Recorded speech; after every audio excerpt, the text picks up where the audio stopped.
আসসালামু আলাইকুম। মুস্তাফিজ ইস্যুতে কঠিন অবস্থানে বাংলাদেশ। আইসিসির আজকে নতুন চিঠি আসছে যেখানে মুস্তাফিজুর রহমানকে নিরাপত্তা দিতে পারবে না। আমাদের বাংলাদেশের একমাত্র ও পেসার, একমাত্র ভরসার জায়গা হচ্ছে মুস্তাফিজুর রহমান, যাকে ক্রিকেট বিশ্ব ফিজ বলে চেনে। ফিজ নামে চেনে আরকি। সেই ফিজকে যদি নিরাপত্তা না দিতে, সেখানে বাংলাদেশ দল কিভাবে যায়? বাংলাদেশ অনেক আগে থেকেই এই আইপিএল থেকে শুরু করে এখন পর্যন্ত অনেক রকমের জল্পনা, কল্পনা, কথাবার্তা চলছে। এর মধ্যে আমাদের তামিম ভাইও নানান রকমের কথা বলছে। তো তামিম ভাই এখন কেন চুপ আছেন আপনি? তামিম ভাই, এখন কিছু কথা বলেন ভাই। আমরা আপনার কথা তো শুনতে চাচ্ছি। আর আপনি যদি এভাবে কথা না বলেন তাহলে পরে আমাদের তো কিছু একটা শোনা উচিত, তাই না? তো যাই হোক, বাংলাদেশের একমাত্র পেসার হচ্ছে মুস্তাফিজুর রহমান, যাকে নিয়ে বাংলাদেশের প্রতিটা মানুষ গর্ব করে, এবং শুধু বাংলাদেশ না, আহ, এই মুস্তাফিজুর রহমান যে দেশের প্লেয়ারই হতো সেই দেশের মানুষই তাকে নিয়ে গর্ব করত। কিন্তু সম্প্রতি টি-20 বিশ্বকাপ নিয়ে অনেক রকমের জল্পনা কল্পনা হচ্ছে আর কি, যেখানে আমাদের মুস্তাফিজুর রহমানকে আজকে আইসিসি চিঠি দিয়েছে বিসিবিকে, যে মুস্তাফিজুর রহমানকে নিরাপত্তা দিতে পারবে না। তার মানে কি, তাকে দলের থেকে বাইরে রাখতে হবে। এরকম আরো ৩ টা। প্রথমত মুস্তাফিজুর রহমান, দ্বিতীয়ত বাংলাদেশের জার্সি গায়ে দিয়ে কেউ বাইরে ঘুরতে পারবে না। তাদের নিরাপত্তার সমস্যা আছে। আ তো ভাই, এটা কি বিশ্বকাপ খেলা? আইসিসির বিশ্বকাপ খেলা?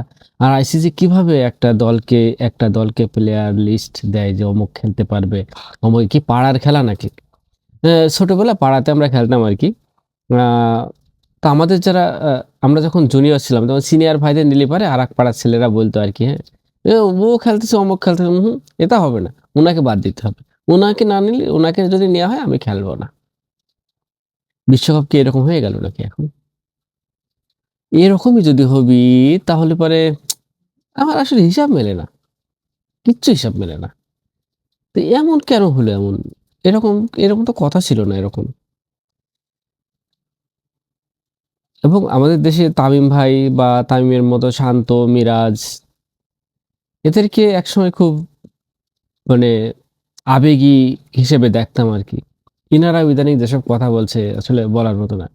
তো তামিম ভাই বা মিরাজ বা শান্ত বা শান্তি আপা, আপনি যেই হন, আসে একটু বলেন, কথা বলেন যে আইসিসি কেন এইরকম চিঠি দিল? আপাতত আপনি বলেন, ভাইরাল হওয়ার জন্য আপনারা এগুলো করেন কেন? ভাইরাল তো হওয়ার দরকার নাই। আপনারা কথা বলেন যে না, বাংলাদেশ নিয়ে এগুলো আসলে ঠিক হচ্ছে না। হুম? তামিম ভাই হঠাৎ করে এসে বলল বাংলাদেশে নাকি 90% 90 থেকে 99% নাকি আইসিসি দেয়।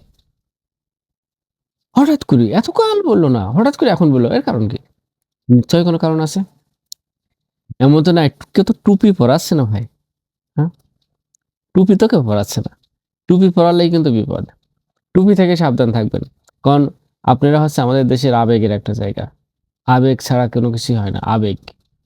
আমরা সবাই আপনাকে প্রচুর সম্মান করি, প্রচুর ভালোবাসি। মানে ক্রিকেট আমাদের বাংলাদেশের রক্তে মিশে আছে, রক্তে। এটাকে অস্বীকার করার মতো কেউ নাই। ছোটবেলা থেকেই ক্রিকেট প্রেমী, এবং এখন যা নতুন জেনারেশন বা পুরাতন যারা আছেন সবাই ক্রিকেটকে খুব ভালোবাসে। কারণ বাংলাদেশ এই একটা খেলাই বিশ্বের মধ্যে মানে বাংলাদেশকে চিনাইছে, ক্রিকেট। তো কথায় আসি, মুস্তাফিজুর রহমানকে খেলতে যদি না দেয় তাহলে বাংলাদেশ কিভাবে খেলতে চায়? আমার প্রশ্ন এখানে। আসিফ নজরুল সাহেব, উনি ক্রীড়া উপদেষ্টা, অনেক সুন্দর কথা বলেছেন। তো এখন যদি বোধগম্য হয়, ইন্ডিয়াকেও আসলে আমরা তাদেরকেও সম্মান করি। কারণ ইন্ডিয়ার প্লেয়ার, ইন্ডিয়া আমার পার্শ্ববর্তী দেশ, অনেক বড় দেশ। তো ইন্ডিয়ার ইদানিং এভাবে কথা বলা আসলে আমার কাছে ভালো লাগে না। আমার কাছে ভালো লাগে নাই।